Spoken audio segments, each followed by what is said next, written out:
나라 하나님 말씀 보겠습니다. 하나님 말씀 에스겔 36장 22절에서 31절 말씀입니다. 에스겔 36장 22절에서 31절 말씀까지입니다.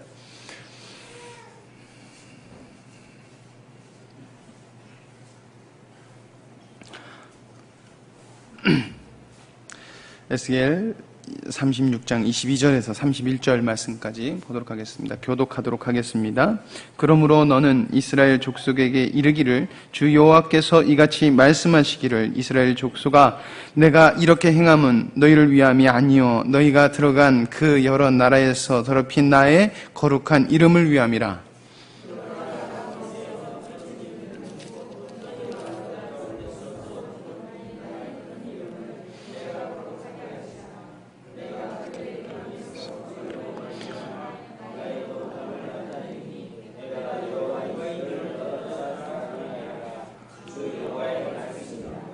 내가 너희를 여러 나라 가운데서 인도하여 내고 여러 민족 가운데서 모아 데리고 고국 땅에 들어가서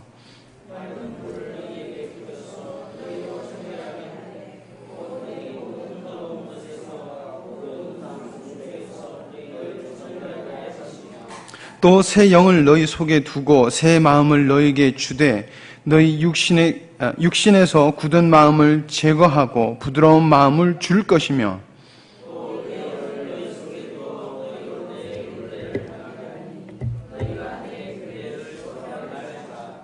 내가 너희 조상들에게 준 땅에서 너희가 거주하면서 내 백성이 되고 나는 너희 하나님이 되리라.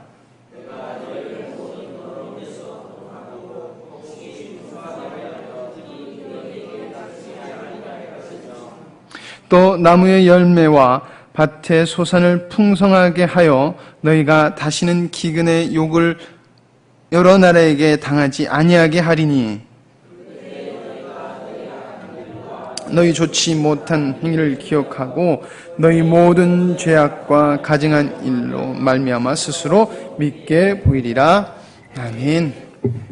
오늘 말씀의 제목은 변화로 이끄심이라는 제목을 가지고 함께 나눠보도록 하겠습니다. 변화로 이끄심. 오늘 말씀 들어가기 전에 인터넷을 보는데 그런 글이 올라왔더라고요. 교회에 많이 문제가 되는 그 문제를 보면서 초심을 잃은 것들에 대한 그런 것들을 비판하는 글을 어떤 분이 이렇게 올리셨더라고요. 근데 그것을 댓글을 달아놓은 거를 보니까 이제 제 동기들, 전 목사님들, 전도사님들, 강도사님들이 이렇게 댓글을 다셨더라고요. 그러면서 초심 잃지 말고 주님이 원하시는 교회를 세워가자 이렇게 많이들 이렇게 댓글을 다셨더라고요. 그러면서 참 궁금했던 게 그런 구설수에 오르시는 목사님들이 처음부터 그렇게 가시지는 않으셨을 거다라는 생각이 계속 들더라는 거예요, 마음에. 그 왜 변하셨을까? 분명히 저도 이제 아직 목사가 된 지 얼마 되지 않았기 때문에 열심히 해보고자 하는 마음이 아주 강하기 때문에 변하지 않으려고 참 노력을 많이 합니다. 근데 오늘 오전 말씀 마칠 때 목사님께서 여러분들 자랑 아니지만 교만하지 마십시오라고 마지막에 했던 말씀 중에 하나가 전도사님들이 돌아가셔서 하는 말씀에 이상적인 교회를 봤습니다라고 말씀을 이렇게 하셨던 모습, 즉 복음을 위해 선포했을 때 성도들이 함께 따라와 줬다는 것이거든요, 결국에는. 근데 그렇게 됐을 때 목회자가 변하지 않을까라는 저는 생각이 많이 들더라고요. 그 말씀을 들으면서. 교회는 목회자만이 끌고 갈 수 있는 게 아닌 것 같더라고요. 성도들이 함께 주님의 복음에, 그리고 하나님께서 교회에게 주신 복음을 함께 소망하고 그것을 간절히 사모하면서 한 몸이 돼서 나갔을 때 정말 주님이 원하시는 거룩한 교회로 세워가지더라는 것입니다.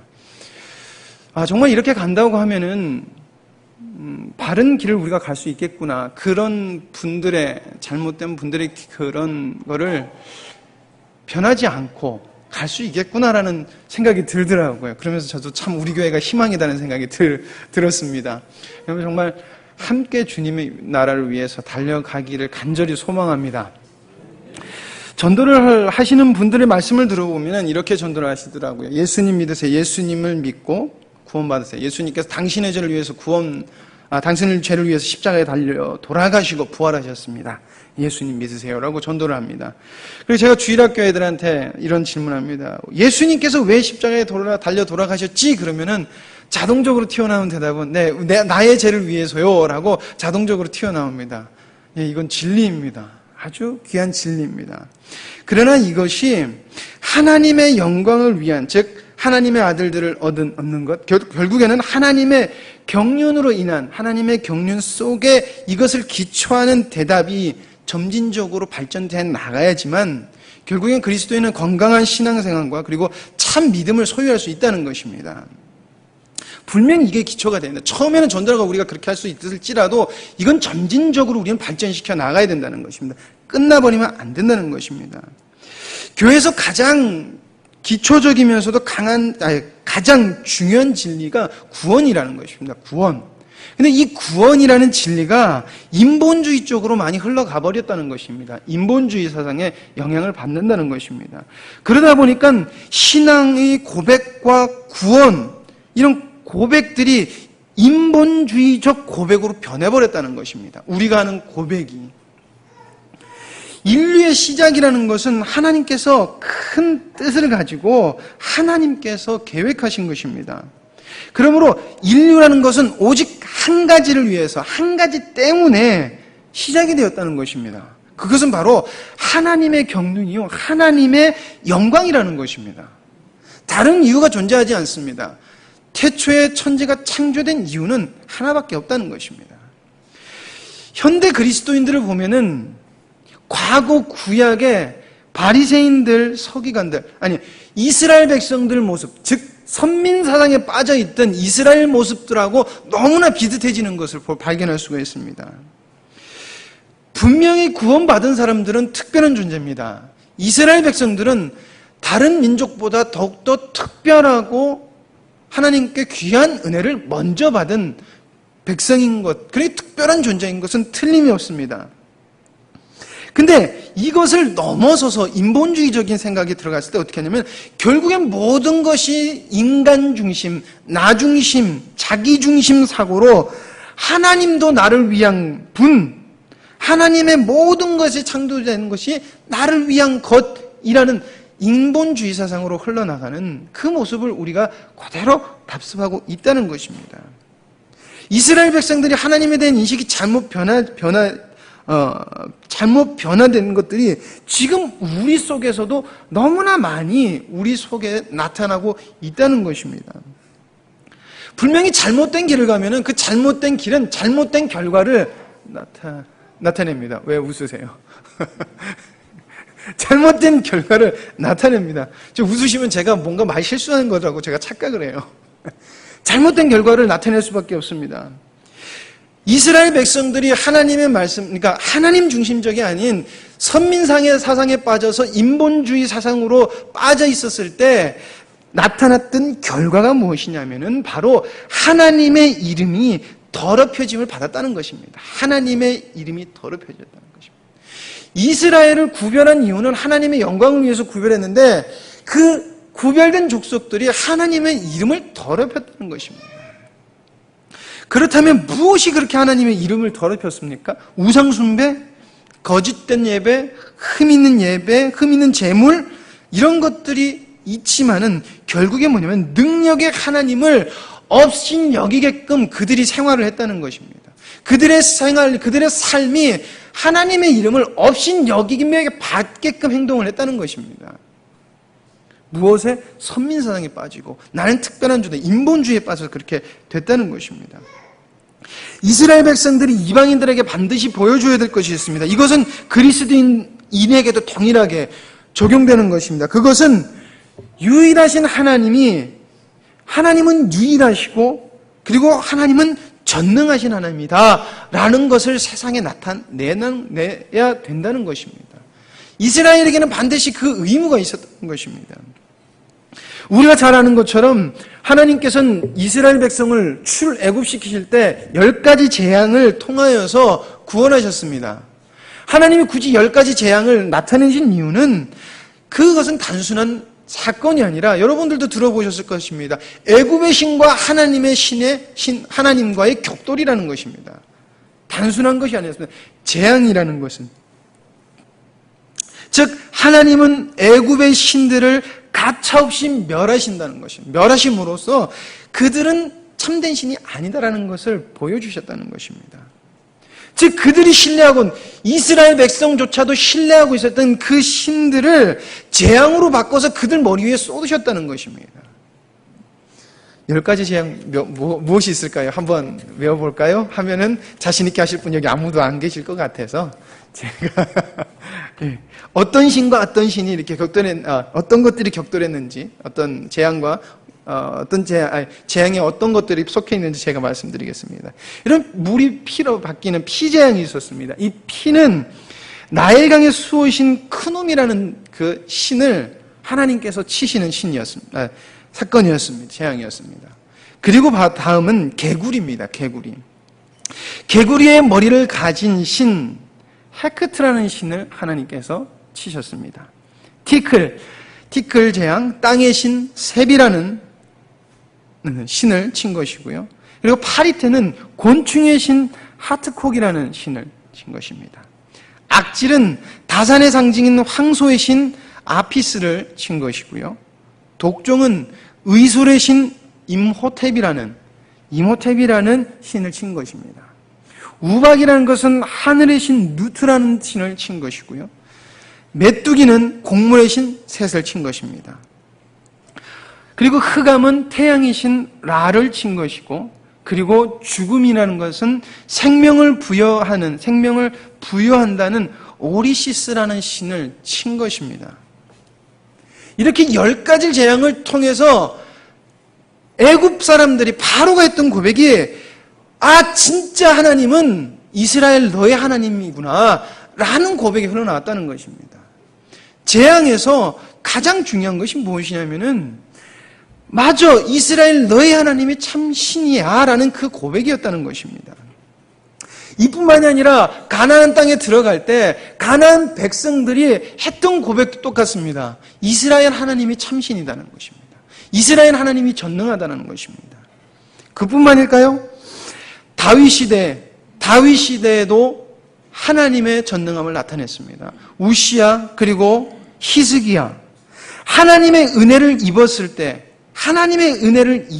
때 그 이방 국가들에서 나타났던 고백들이 무엇이냐면은 그래 이스라엘 너희 하나님이 참신이다라는 말이었다는 것입니다.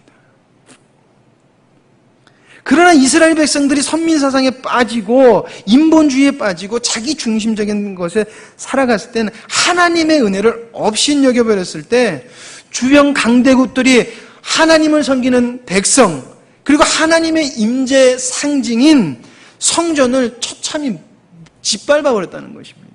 철저하게.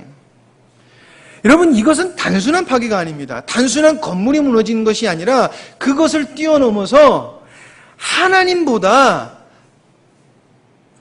바벨론, 맞죠? 바벨론의 신이 더 위대하다는 것, 아수르의 신이 더 위대하다는 것이 증명이 되는 사건이라는 것입니다. 그러니까 굉장히 치욕스러운 것이죠, 하나님한테는. 이런 이방신이 하나님보다 더 전능합니까? 절대 그럴 수 없다는 것입니다. 절대 있을 수 없는 것들로 말미암아 그들이 잘못된 신앙생활과 잘못된 생활을 하다 보니까 하나님과 상관없는 생활하니까 어떤 영향이 외쳐나 절대 있을 수 없는 일들이 벌어지면서 하나님의 이름이 더럽혀졌다는 것입니다. 무엇 때문에? 바로 나를 사랑하는 것 때문에, 인간 나 중심적인 것 때문에. 여러분, 이것은 지금도 우리에게 동일하게 적용되고 있습니다. 우리는 전능하신 하나님을 우리의 삶 속에서 믿음 없는 자들에게 혹은 믿음이 연약한 자들에게 나타내므로 빛과 소금이 되는 삶을 우리도 살아야 되는 것입니다. 그런데 많은 사람들이, 예수님 믿는 사람들이 왜 저래라는 말을 한다는 것입니다. 그건 단순히 거기서 끝나는 것이 아니라 하나님의 이름을 더럽히는 데까지 나가더라는 것입니다. 하나님께서 이런 당신의 더럽혀진 이름을 당신이 택한 백성 그리고 남은 자들을 들어서 다시금 내가 거룩하게 이루어 나갈 거야 라고 하나님께서 약속하십니다. 자, 그렇다면 어떻게 하면 우리가 유일하신 능력에 그리고 전능하신 하나님을 나타낼 수 있나? 그 첫 번째는 바로 바른 인식이 있어야 된다는 것입니다. 잘하는 것입니다. 바른 인식. 여기서 바른 인식이라는 것은 구원의 주체와 구원의 이유가 우리 구원의 주체가 우리가 바로 알아야지 우리가 하나님 앞에 기쁘신 모습으로 서 나갈 수 있다는 것입니다. 바른 인식이라는 건 여러분들 많은 것을 포함하고 있습니다. 그 중에서 저는 가장 중요한 것이 바로 하나님 주권 사상 속에서 우리의 구원이라는 것입니다. 하나님 주권 사상 속에서 우리의 구원. 이것은 하나님께서 일을 해 나가심 속에서 우리의 구원이 이루어졌다는 것입니다. 게럴드 보스라는 성경신학자, 발음이 안 돼. 성경신학자, 세계에서 굉장히 유명한 성경신학자가 이런 말을 했습니다. 종말은 구원을 앞섭니다라는 말을 했습니다. 종말은 구원을 앞선다는 것입니다. 그러니까 종말이 구원보다 더 앞서 있다는 얘기입니다. 선뜻 이해가 안 가시죠? 하나님의 뜻은 하나님께서 작정하신 그 순간 이루어졌다는 것이고 그것은 계속해서 진행해 나간다는 것입니다. 과거에도 제가 말씀드렸죠. 계속해서 진행돼 나가신다는 것입니다. 하나님의 그 풍성하심과 하나님의 그 놀라우신 그 우리가 측량할 수 없는 그 지혜로 말미암아 우리가 구원을 얻었다는 것입니다. 너무 이렇게 표정이 없으셔서 우리가 구원을 얻었다는 것입니다. 그런데 이게 굉장히 우리에게 가슴이 뛰는 것이 돼야 된다는 것입니다. 왜냐하면은 그랬을 때 우리가 진짜 하나님이 얼마나 위대한 하나님인지 우리가 마음속으로 깨닫고 있는 것이 증명돼 나오기 때문에 그렇다는 것입니다. 저는 이 말을 들었을 때 굉장히 가슴이 두근거리더라고요. 아, 진짜 하나님은 위대하시구나. 정말 위대하시구나. 내가 상상도 못할 만큼 하나님은 위대하시구나. 오늘 오전의 말씀 여러분들 기억나십니까? 왜 계속 신학의 논쟁이 있습니까? 인간의 이성으로 무언가를 하나를 해석하려다 보니까 해석이 안 된다는 것입니다. 하나님의 관점으로 보는 것이 아니라 인간의 관점으로 풀어보려다 보니까 안 되니까 자유주의 신학이 나오는 것이고 잘못된 신학들이 계속 발생하는 것입니다. 하나님의 관점 속에서는 이해가 됩니다. 단순히 그리고 이 말은 게럴드 보스라는 말이야 사람이 하는 것이 아니라 이사야서 46장 10절에 보면은 하나님께서 당신이 모든 것을 계획해 놓으셨고 그것은 벌써 이루어졌다고 하나님께서 말씀을 하시더라는 것입니다. 그러니까 우리의 구원도 하나님의 그 놀라우신 경륜 속에 우리에게 부어진 은혜라는 그 우리의 인식이 있어야 된다는 것입니다. 이 나를 위한 게 아니라 하나님의 그 놀라운 역사 속에서 내가 정말 이렇게 이상하게 나올 뻔했어요. 얻어 걸렸다 그럴 뻔했어요. 정말 귀한 은혜가 나에게 떨어졌구나. 예수님께 주인 밥상에서 떨어진 그 빵 부스러기라도 먹고 싶은 그 갈망하는 것이 우리에게 있냐라는 것입니다. 그 인식이 우리에게 있냐라는 것입니다. 근데 구원이 우리에게는 그런 것이라는 것입니다. 에이, 나 그러면 그 구원 안 받을래요. 사람들 보통 그러지요. 왜? 그 가치를 모르기 때문에 그렇다는 것입니다. 서두에서 말씀드렸지만 인본주의로 인하여서 나를 구원하신 것에 대한 인식이 나를 위한 것으로 되어 있다는 것입니다. 그러나 나를 위한 것이기 전에 하나님이 뜻으로 정해놓으셨다는 것입니다. 하나님이 이루어 가심 속에서 값없이 우리에게 은혜로 베풀어 주셨다는 것입니다. 예수님이 우리를 위해서 십자가에 달려 돌아가신 것이 맞습니다. 그러나 그것에 선행되어지는 것은 그 본질은 하나님의 말씀에 순종이라는 것입니다. 근데 우리의 인식은 나를 위해서지 않습니까? 하나님의 뜻이 아닌. 예수님은 하나님의 뜻에 순종하셨고 하나님의 그 순종의 귀한 순종으로 말미암아 우리가 은혜를 입었다는 것입니다. 예수님께서 모든 수고는 다 하시고 우리는 그냥 받았다는 것입니다. 왜? 하나님의 신실하심, 하나님의 전능하심, 예수님의 순종 때문에 그렇다는 것입니다. 그렇기 때문에 더더욱이 그거는 다른 데서 얻을 수도 없다는 것입니다. 이런 인식이 우리에게 있어야 된다는 것입니다. 하나님께서 이스라엘 백성들을 가나안 땅에 들어가게 한 이유는 우리가 잘 알고 있습니다. 두 가지가 있습니다. 그리고 이것은 절대 인본주의적인 것이 아닙니다. 인간 중심으로 된 것이 아닙니다. 첫 번째가 하나님의 백성으로의 구별이라는 것입니다. 하나님의 백성으로의 구별.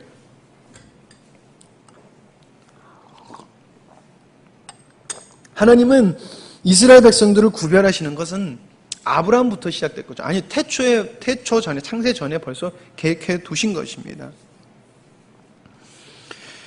이것은 구원의 선택이 조금도 우리에게 없다는 것을 기본적인 전제로 깔아놓고 있는 것입니다. 말이. 하나님은 당신의 백성을 택하셨고 때가 찼을 때 그 백성을 이끌어내셔서 하나님의 땅, 즉 구별된 땅으로 하나님께서 인도하여 내셔서 당신의 백성으로 살기를 원하십니다. 오늘 말씀에도 보면은 에스겔서 36장 24절에서 25절 말씀, 내가 너희를 열국 중에서 취하여 내고 열국 중에서 모아 데리고 고토에 들어가서 맑은 물로 너희에게 뿌려서 너희로 정결케 하되 곧 너희 모든 더러운 것에서와 모든 우상을 섬김에서 너희를 정결하게 할 것이며 구별하시겠다는 것입니다.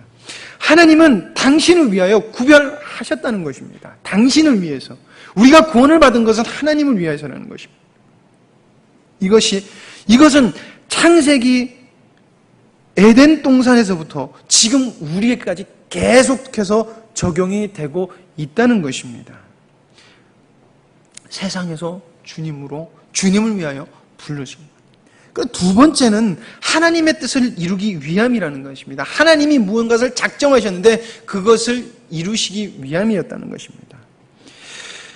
하나님이 심심해서 절대 가나안 땅에다가 이스라엘 백성들을 보내지 않으셨다는 것입니다. 그저 복 주려고 보내시지도 않으셨습니다. 제가 어떤 분에게 이런 설교도 들어본 것 같습니다. 하나님은 복을 주시려고 이스라엘 백성들을 들어서 가나안 땅에 두셨다. 맞는 말이지만은 순서가 바뀐 것이죠. 그냥 부르신 것이 아닙니다. 그 속에는 하나님의 깊고 오묘한 뜻이 있다는 것입니다. 그리고 그것은 하나님은 벌써부터 과거에 아브라함에게 말씀하셨다는 것입니다. 이스라엘 백성들이 가나안 땅에 들어가면 해야 되는 것이 있었습니다. 그것은 무엇이냐면 바로 가나안 사람들을 심판하는 것입니다. 가나안 사람들을 심판하는 것. 이것은 아브라함에게 말씀해 주신 것입니다. 창세기 15장 16절 말씀입니다. 내 자손은 4대 만에 이 땅에서 돌아오리니 이는 아모리 족속의 죄악이 아직 관영치 아니함이니라 하시더라. 하나님의 뜻이 있었다는 것입니다. 하나님의 작정함이 있었다는 것입니다. 이렇게 두 가지 하나님의 뜻을 위하여 가나안 땅에 들어가야 했다는 것입니다. 그리고 이 순종의 결과가 우리가 잘 아는, 어떻게 보면 우리가 원하는 축복이라는 것입니다. 근데 그 축복은 뭔가를 만들어내는 것이 아니라 하나님께서 자연적으로 발생하게 해주신다는 것입니다. 우리 이것을 인식해야 된다는 것입니다. 그리고 또한 오늘 말씀 22절에 하나님은 당신의 더럽혀지는 이름을 위하여서 당신의 택한 백성을 인도하여 내시고 그리고 은혜를 부어주셔서 다시금 당신의 이름을 다시금 거룩하게 회복시키게끔 하시겠다고 말씀하십니다. 그러므로 너는 이스라엘 족속에게 이르기를 주 여호와의 말씀에 이스라엘 족속아 내가 이렇게 행함은 너희를 위함이 아니요 너희가 들어간 그 열국에서 더럽힌 나의 거룩한 이름을 위함이라 고 말씀하고 있다는 것입니다. 여러분들이 하나님을 믿는 이유가 무엇입니까? 우리가 하나님을 믿고 우리가 섬기는 이유, 교회 나와서 예배드리는 이유가 무엇입니까? 그것은 바로 하나님의 영광이 되어야 된다는 것입니다. 하나님이 되어야 된다는 것입니다. 그것도 나의 옛 사람으로 말미암아 더럽혀진 하나님의 영광을 위해서 우리는 예수님을 믿는 것이고 우리는 택함을 받았다는 것입니다. 우리에게 바로 이런 인식이 있어야 된다는 것입니다. 바른 인식. 두 번째로는 바로 온전히 새로워져야 된다는 것입니다. 온전히 새로워져야 된다. 구별했다라는 것은 옛 모습이 완전히 사라졌다는 전제가 있는 것입니다. 새 것이 된다는 것은 신앙의 전제 조건입니다. 절대적 조건입니다. 하나님은 타락한 곳에서 당신의 백성을 부르시고 그리고 부르심이라는 것은 구별을 이야기하는 것입니다. 하나님은 이스라엘 백성을 부르셨던 것처럼 지금 저와 여러분을 부르셨습니다. 그리고 구약과 신약에서도 볼 수 있는 것처럼 부르심을 받은 자들에게는 부르심을 받은 자들이 옛 것에 속해 있다면, 새로워지지 못한다면, 온전히 새로워지지 못한다면 하나님의 온전함을 우리가 이루어갈 수 없다는 것입니다. 옛사람은 절대 하나님의 기쁘신 뜻을 이루어내지 못합니다. 구약의 이스라엘 백성들이 실패한 것을 우리가 보면 잘 알 수 있죠. 옛사람을 취하지, 애굽에서의 삶을 포기하지 못하고 옛 과거의 삶을 청산하지 못했을 때 그들은 계속해서 실패했다는 것입니다. 하나님의 능력을 맛보고도 실패했다는 것입니다. 하나님은 정말 많은 선지자들을 계속해서 보내서 백성들을 회개하시고 죄에서 돌이키게, 새 모습을 얻기를 원하십니다. 새 모습으로 돌이키기를 원하십니다. 그러나 역사를 보아도 이스라엘 백성은 조금 변화되는 것처럼 보이다가도 또 다시 죄로 돌아옵니다. 이것은 온전히 새 사람을 입지 않으면 안 된다는 것을 계속해서 우리에게 말씀해 주시는 것입니다. 변하지 않으면 너희들은 실패할 수밖에 없다. 옛사람에 묶여있으면 너희들은 실패할 수밖에 없다는 것입니다. 오늘 말씀을 통하여 더럽혀진 내 이름을 위하여 내가 새 영을 하나님께서 부어주시겠다고 말씀하십니다. 또 새 영을 너희 속에 두어 새 마음을 두고 새 마음을 너희에게 주되 너희 육신에서 굳은 마음을 제하고 부드러운 마음을 줄 것이며 하나님께서 말씀하십니다. 통상적으로 성경에서 영이라는 루아우라는 단어는 이성과 사고의 행위를 하는 내적 본질을 포함하는 단어를 쓰고 있고요. 마음이라는 레브라는 단어는 인간의 지정의를 포괄하는 인성을 뜻하고 있습니다. 그러므로 오늘 말씀은 무엇을 말하냐면 새 영과 새 마음이라는 것은 우리의 전인적인 것을 총괄적으로 지칭하는 것으로서 우리의 온전한 영적 갱신을 하나님께서 말씀하고 계시더라는 것입니다. 우리의 온전한 변화를 말씀하고 있다는 것입니다. 그리고 이것을 하나님께서 내가 이루어 가겠다라고 하나님께서 약속하신다는 것입니다. 온전함을 입은 자만이 하나님을 위해 살 수 있는 존재가 됩니다. 즉 하나님의 이름을 다시금 거룩하게 할 수 있는 존재는 온전한 자만이 될 수 있다는 것입니다. 그런데 그걸 누가 만들어 가시냐? 바로 하나님께서 그 마음을 두시겠다는 것입니다. 하나님께서 그렇게 하시겠다는 것입니다. 그렇기 때문에 변화가 없는 신앙이라는 것은 믿음이 없다는 것을 말해주는 것입니다. 변화가 없다는 것은 믿음이 없다라는 것을 말하는 것입니다. 이스라엘 백성들은 온전히 새로워져야 하는 의무가 있습니다. 왜냐하면 그들은 더 이상 애굽에 속하여 살지 않았기 때문입니다. 그리고 그들은 지금 하나님이 주실 그 가나안 땅에 들어가는 입구에 서 있기 때문에 그들은 옛 것을 버렸어야 된다는 것입니다. 그리고 충분히 하나님께서는 버릴 수 있게끔 하셨다는 것입니다. 그러나 그들이 버리지 않았다는 것입니다. 그래서 얼마 지나지 않아 가나안 땅에 들어가서 그 땅을 취했지만 그들은 변질되어 버리고 하나님을 등져버리게 됐다는 것입니다. 자신들에게 이익을 주는 곳이라면 어디든지 가서 절했고 그것은 하나님이 죄라고 말하는 것이라도 상관없다는 것입니다. 그냥 거기 가서 죄했고 어떤 것이든지 받아들였고 수용했다는 것입니다. 그들의 눈을 돌려서 이방신을 섬기는 것조차도 그들은 꺼리끼지 않았다는 것입니다. 무엇을 위해서? 옛 사람을 위해서. 그렇다고 해서 그들이 하나님을 온전히 버렸습니까? 아니죠. 그들은 하나님을 계속 섬겼고 여호와의 이름을 불렀습니다. 왜 그럴까요? 그들에게 신앙이 남아서, 그들에게 아직 믿음이 남아서? 아닙니다. 그것조차도 자기에게 이익을 주는 하나님이 전능하다는 것은 정도는 알고 있었기 때문에 그렇다는 것입니다. 전능하신 하나님이 나를 지켜주시는 것 정도는 그들이 알고 있었다는 것입니다. 지혜로. 그렇기 때문에 그들은 하나님을 그냥 곁에 두고 있다는 것입니다. 그냥 두고만 있었다는 것입니다. 여러분, 이것은 새로워진 것이 아니라는 것입니다. 모든 옛것을 버리고 오직 주만이 내 안에 모시는 것이, 이게 새로워진 것을 말하는 것입니다. 그리고 그것만이 하나님께서 말씀하신 새 영과 새 마음으로 전인적인 변화가 일어난다는 것입니다. 우리에게 새 마음과 새 영을 주셨다면은 우리는 새 사람으로 택하여졌다는 것이고, 이것은 우리의 삶으로 증거가 나타나질 수밖에 없다는 것입니다. 여러분, 이것이 우리의 삶 속에서 증거로 나타나야 될 줄 믿습니다. 세 번째로, 우리는 우리의 주인을 온전히 바꿔야 된다는 것입니다. 2번이랑 연결되는 말씀입니다.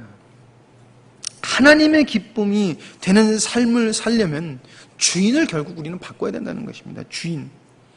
우리 영광스러운 교회 성도님들은 우리의 주인을 바꿔야 된다는 말씀을 잘 아실 줄 믿습니다. 그리고 그렇게 살아가려고 애쓰시리라 믿습니다. 중요한 것은 바로 이것이 우리를 온전히 변화시켜 하나님 보시기에 아름답고 기쁜 모습을 만들어 준다는 것입니다. 이 길밖에 없다는 것입니다. 하나님은 예수 그리스도를 보내주시는 것도 약속하셨지만은 하나님은 성령을 보내주시는 것도 계속해서 끊임없이 약속하셨습니다. 에스겔서 36장 27절에 또 내 신을 너희 속에 두어 너희로 내 율례를 행하게 하리니 너희가 내 규례를 지켜 행할지라. 이사야서 44장 10절 말씀, 대저 내가 가라앉은 자에게 물을 주며 메마른 땅에 신에게 흐르게 하며 나의 신을 내 자손에게, 나의 복을 내 후손에게 내리리니. 요엘서 2장 22절 말씀입니다. 그 후에 내가 내 신을 만민에게 부어주리니 너희 자녀들이 장래일을 말할 것이며 너희 늙은이들이 꿈을 꾸며 너희 젊은이들이 이상을 볼 것이며. 여러분들 꿈 꾸십니까? 이상 보십니까? 이렇게 생각하면 우리가 이상한 쪽으로 생각을 하는데 아닙니다. 우리가 하나님의 경륜을 우리 마음속에 두었냐라는 것을 말하는 것입니다. 주님의 신을 받은 사람은, 하나님의 영을 받은 사람은 그곳으로 관점을 돌린다는 것입니다. 그리고 하나님의 경륜이 보인다는 것입니다. 결론은 무엇입니까? 내 영을 받은 자들은 그 마음의 행동과 그 마음의 생각이 다 하나님이 기뻐하시는 생각 쪽으로 간다는 것입니다. 변화가 되는 모습이 있다는 것입니다. 그것을 이루는 주체가 누구냐는 것입니다. 성령님이 된다는 것입니다. 주인이 성령님이라는 것입니다. 새 영이 부어지기 위해서는 그들이 가지고 있었던, 우리가 가지고 있는 옛것들, 이방신을 섬기는 것, 이것은 자식을 위해 살아가는 것, 자신을 사랑하는 것, 자기 목적을 위해 살아가는 것, 이것들이 총괄적으로 이방신을 섬기고 우상을 섬기는 것입니다. 이것을 제어버려, 온전히 제어버려야지만이 하나님이 우리의 주인이 될 수 있다는 것입니다. 우리 하나님이 우리의 주인 돼서, 그래서 우리에게 능력이 있다는 것, 절대 우리가 기도해서 누가 치료되고 주님 음성 듣고 이런 것도 능력이지만 이것을 말하는 것이 아니에요. 근본적인 것은 하나님의 뜻을 위하여서 살아가는 자들로 거듭난다는 것을 말하고 있다는 것입니다. 하나님께서 계속해서 새 영을 우리에게, 하나님의 신을 우리 속에 둘 것이라고 약속하십니다. 그리고 우리는 이것을 잘 생각하고 잘 살펴봐야 됩니다. 왜냐하면 이것은 우리의 속에 하나님의 영이 있는가 없는가, 이것이 점검할 수 있기 때문에 그렇습니다. 오늘 말씀 28절에서 30절 말씀입니다. 내가 너희 열조에게 준 땅에 너희가 거하여 내 백성이 되고 나는 너희 하나님이 되리라. 내가 너희를 모든 더러운 데서 구원하고 곡식으로 풍성하게 하여 기근이 너희에게로 임하지 아니하게 할 것이며 또 나무의 실과와 밭의 소산을 풍성케 하여 너희로 다시는 기근의 욕을 열국에게 받지 않게 하리니 그때 너희가 너희 악한 길과 너희 불선한 행위를 기억하고 너희 모든 죄악과 가증한 일을 인하여 스스로 밉게 보이리라. 집회 때 말씀 생각나시죠? 스스로 밉게 보이리라. 하나님을 알아가면 알아갈수록 우리가 했던 옛 옛 사람의 그 죄악성이 계속해서 발견이 된다는 것입니다. 그것이 발견되면 될수록 우리 속에서는 오라 나는 공부한 자라는 말이 나올 수밖에 없다는 것입니다. 스스로 밉게 보이리라. 여러분, 이것이 진정한 축복이라는 것입니다. 우리의 악한 길로 행했던 것, 불선한 행위를 기억하게 된다는 것, 이게 우리에겐 축복이라는 것입니다. 이것을 쉽게 말하면 우리가 하나님의 복을 받으면 받을수록, 하나님이 주시는 복은 받으면 받을수록 우리 자신이 얼마나 죄인인지 우리는 깨달아 가진다는 것입니다. 그리고 우리를 돌아본다는 것입니다. 하나님을 온전히 만난 자들은 옛 자아에 대한 환멸을 느낍니다. 환멸. 그냥 단순히 미운 것 자체가 아니라 환멸을 느낍니다. 그래서 다시는 그곳에 거하고 싶지 않아 갈망하는 모습을 우리가 발견하게 됩니다. 사도 바울이 그랬습니다. 베드로도 그랬습니다. 모든 성경에 하나님을 만난 자들이 그랬습니다. 그것이 비록 자기 목숨이 끊어질지라도 그들은 다시금 옛자로 속하는 것을 기뻐하지도 않았고 좋아하지도 않았고 조금도 사모하지 않았다는 것입니다. 어떻게 하면 그곳에서 벗어날까라고 하나님 앞에 나갔다는 것입니다. 다시금 그쪽으로 가지 않는다는 것입니다. 그래서 어떻게 보면은 교회에서 당신은 사랑받기 위해 태어난 사람 이러면 이렇게 틀린 말이 아니라는 것입니다. 맞는 말이지만 그쪽으로만 흘러가지 않는다는 것입니다. 어떻게 하면은 더 하나님의 영광을 위하여 살까라는 쪽으로 흘러갈 수밖에 없다는 것입니다. 참 내 신은 하나님의 영을 받은 자들은. 하나님께서 당신의 영을 우리에게 부어주시는 축복으로 우리가 얼마나 죄인인지 악한 자인지 우리가 알면서 우리를 밉게 보일 것이라고 주님께서 말씀하십니다. 그러면 나오는 행동이 바로 주님을 의지할 수밖에 없다는 것입니다.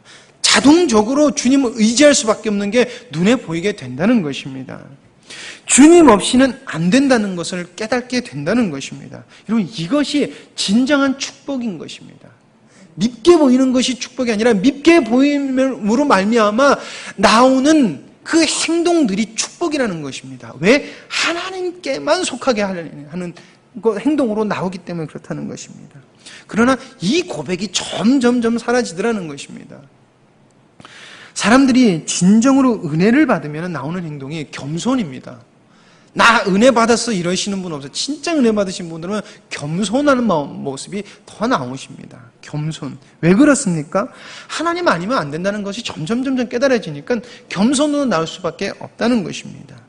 나누는 것과 여러분들 자랑을 우리 구별을 잘 하셔야 됩니다. 나누는 것과 자랑을 어떤 분들은 나누는 거를 또 이게 자랑이라고 생각하시는 분들도 있더라고요. 어쨌든 겸손이라는 것입니다. 제가 예를 하나 드릴게요. 많은 분들이 제가 찬양을 참 잘한다고 이렇게 말씀해 주세요. 그렇습니까? 이게 별로 그렇게 아니신 것 같아요. 근데 제가 목소리가 진짜 안 좋았습니다. 제가 목소리가 되게 빨리 쉬고 제 목이 굉장히 안 좋은 성대를 가지고 있었어요. 제가 중학교, 고등학교 때쯤인가 그때 혈기왕성하신 우리 목사님과 함께 찬양을 하고 이러실 때 찬양하러 바깥에 나오면은 늘 꾸지람을 들었습니다. 너 발성 그렇게 하지 마라. 아빠가 보니까 너 발성 그렇게 하면 안 된다. 아니, 하나님이 주신 내 목소리는 이건데 왜 계속 나한테 발성을 이렇게 하라 그러시고 저렇게 하라 하시니까 그때는 불만이었습니다. 그렇지만은 또 할 수 있는 게 순종밖에 없는지라. 그래도 노력했는데 하나님께서 시간이 가면 가게 하실수록 제 목소리를 좋게끔 만들어주시는 계기가 있었습니다. 계기가 있더라고요. 지금 위해서 사용하러 하나님께서 그렇게 바뀌어주신 것 같더라고요. 근데 어떤 분들이 진짜 그래요. 찬양을 정말 잘하세요. 근데 옛날에 제 목소리 이게 좋지 않았다는 것입니다. 옛날에 제 목소리를 제가 알기 때문에 좋은가? 그리고 제가 생각보다 그냥 찬양할 때 제 목소리가 그렇게 좋지 않습니다. 저는 제가 찬양 인도할 때 하나님이 은혜 주시는구나는 제가 느끼면서 찬양을 해요. 하나님이 주시는구나. 옛 과거를 알기 때문에 제가 제 목소리 좋다는 게 기분이 좋습니다. 왜냐하면 지금 좋다고 해주시니까 좋습니다. 그렇지만 그게 내가 잘해서 내가 탤런트가 있어서 그렇게 되는 건 아니라는 건 저는 잘 알고 있습니다. 하나님이 시간을 가게 하면서 저에게 깨닫게 하셨던 그리고 상황을 그렇게 만들어서 배울 수 있게 하셨고 이렇게 하기 때문에 제가 지금 목소리가 만들어진 것이라는 것입니다. 그러다 보니 그분들이 하면 그냥 겸손해서 아니요가 아니라 진짜 아니라는 것입니다. 하나님께서 만들어 주셨다는 말을 하게 되더라는 것입니다. 자랑이 아닌 것처럼 얘기하려고 했는데 꼭 자랑이 되는 것처럼 얘기가 된 것 같아요. 조금 이상하게 된 것 같은데. 근데 진짜 우리 옛 과거를 아는 사람은 자랑이 나오지 않더라는 것입니다. 하나님밖에 없다는 것이 나올 수밖에 없더라는 것입니다. 하나님의 영이 우리의 주인이 아니면 우리는 절대 하나님을 기쁘시게 할 수 없습니다. 하나님의 기쁘신 뜻을 알아갈 수도 없습니다. 그리고 그 결과는 하나님을 주님을 기쁘시게 하기는커녕 하나님의 이름을 마구 더럽힌다는 것입니다. 하나님과 함께하지 않는 자는 해치는 자라고 했습니다. 그것은 우리가 주님을 위해서 달려가지 않는다는 것은 그냥 안 하는 게 아니라 그것은 반대되는 행동을 하고 있다는 것입니다. 늘 전제가 그렇다는 것입니다. 우리는 그냥 하나님을 사랑 안 하면 하나님을 사랑 안 하는 그렇게 그냥 머물고 있다라고 생각하지요. 아니라는 것입니다. 나는 사랑을 안 하고 있을지 몰라도 내 속에서 하나님을 미워하게 된다는 것입니다. 하나님 사랑 안 하고 계속 있어 보십시오. 여러분도 하나님한테 원망 불평 나오지 않습니까? 그렇게 걸려간다는 것입니다. 그러나 하나님이 내 안에 있다는 성령의 인도함을 받는 사람은 승리할 수밖에 없다는 것입니다. 하나님께서 영광 받으시는 삶을 살아낼 수밖에 없다는 것입니다. 우리 부족하지만은 하나님의 영광을 드러냈지 않습니까? 그러면 우리가 주님의 인도하심 따라서 가면 된다는 것입니다. 32절 말씀입니다. 나 주 여호와가 말하노라. 내가 이렇게 함은 너희를 위함이 아닌 줄 너희가 알리라. 이스라엘 족속아 너희 행위를 인하여 부끄러워하고 한탄할지어다. 여러분들 우리가 주님의 일을 할 때 우리가 영광 받는 것처럼 보이지만 궁극적인 하나님께서 영광 받으시는 것을 우리가 경험하지 않습니까? 이것이 우리의 소명이 우리의 사명이 되어야 될 줄 믿습니다. 우리의 정말 기쁨이 되어야 될 줄 믿습니다. 절대 인본주의가 아니라는 것입니다. 오시는 분들을 잘 섬겨야지 그거는 하나님의 사랑으로 하는 것이고 그분들의 사람을 섬기는 게 맞습니다. 그렇지만 인본주의적인 사랑이 아니라는 것입니다. 우리의 머릿속에는 하나님의 영광이 그들 통해서 나타나는 것까지 우리의 머릿속에 생각하고 있어야 된다는 것입니다. 그것이 흘러나가야 된다는 것입니다. 하나님을 위해서 우리의 옛 자로 우리 때문에 더럽혀진 하나님의 이름을 위해서 그래서 하나님께서 먼저 섬겨라 라고 우리를 부르신 것입니다. 집회를 허락하셨던 것입니다. 그래서 이런 생각이 듭니다. 요번 집회 때 일을 하시다가 짜증이 나셨습니까? 저도 가끔가다 짜증이 난 적이 있는데 짜증이 나셨습니까? 그러면은 그냥 받아들이십시오. 하나님 저 그런 존재입니다. 저 그런 존재입니다. 하나님 저 그런 존재 맞습니다. 그렇기 때문에 주님을 따라 제가 가야지 어찌 제가 이걸 할 수 있겠습니까? 라고 주님한테 맡기시길 바랍니다. 그랬을 때 다시금 주님께서 우리의 마음을 주장하여 주실 것이고 인도의 주심을 아마 경험하셨을 것입니다. 그렇지요? 경험하셨으리라 믿습니다. 그것이 우리가 성령으로 인도하여 나가는 삶일 줄 믿습니다. 하나님은 반드시 우리를 이끌어 나가실 것입니다. 좀 전에 말씀드렸죠. 종말은 구원을 앞서 있습니다. 하나님에게 우리에게 주신 사명은 이루어진 것입니다. 그렇기 때문에 우리는 그걸 믿고 나아가면 된다는 것입니다. 그게 나아갔을 때 그 순종의 열매로 하나님의 사랑이 흘러나갈 거라는 것입니다. 그리고 그 흘러가는 은혜로 말미암아 우리도 변화될 것이라는 것입니다. 그래서 하나님은 하나님께서 당신의 영광을 위해서 우리도 변화시켜 나가시고 그리고 우리 변화시켜가는 그 모습 속에서 하나님의 사랑을 또한 나타내시고 다른 사람도 변화시킬 것이라는 것입니다. 그리고 이것이 가장 큰 우리의 축복이라는 것을 우리는 기억해야 될 줄 믿습니다. 기도하시겠습니다. 하나님 아버지 감사합니다. 정말 집회를 은혜 중에 마치게 하시고 여느 때보다 그리고 해를 거듭하면 거듭할수록 더욱더 깊은 은혜를 주시니 감사합니다. 아버지 하나님, 저희들이 한 가지 목적을 가시는 것은 하나님의 영광을 위하여 살고 하나님을 위하여 살기를 간절히 소망합니다. 그것이 나의 기쁨이요 그것이 우리의 소망이 되길 간절히 소망합니다. 아버지 하나님, 저희 먼저 인본주의적인 신앙을 벗어버리고 깨뜨려버리고 그것의 환멸을 느낌으로 주님께 더욱더 나아갈 수 있도록 주님 도와주시옵소서. 사단은 계속하여서 삶에서 그리고 생활 속에서 직장 속에서 가정 속에서 계속하여 우리를 속이고 계속하여 우리의 신앙을 망가뜨리려 할 것입니다. 그때마다 새 영이신 하나님께서 부어주시는 새 마음과 새 영으로 우리가 승리하게 하여 주시옵소서. 우리의 주인은 성령님임을 고백합니다. 하나님이심을 우리가 고백합니다. 하나님은 승리할 수밖에 없으신 분임을, 절대 실수하지 않는 분임을 주님 앞에 고백합니다. 아버지 하나님, 의지하오니 그것이 우리의 삶 속에서 실체가 되게 하여 주시옵소서. 순종할 수 있는 결단을 허락하여 주시옵고, 그 순종 속에서 또한 주님의 귀한 은혜가 우리의 삶 속에서 믿지 않는 자들, 그리고 믿음이 연약한 자들에게 흘러나갈 수 있도록 주님 도와주시옵소서. 아버지 하나님, 저희들 연약합니다. 계속해서 주님께서 더욱더 비춰주셔야지 주님을 깨달아 알아갈 수 있사오니, 주님의 지혜를 더욱더 허락하여 주시옵고, 성령이 스승되셔서 깨닫게 하여 주시옵소서. 모든 것을 주님께 맡겨오며 예수님의 이름으로 기도드립니다. 아멘.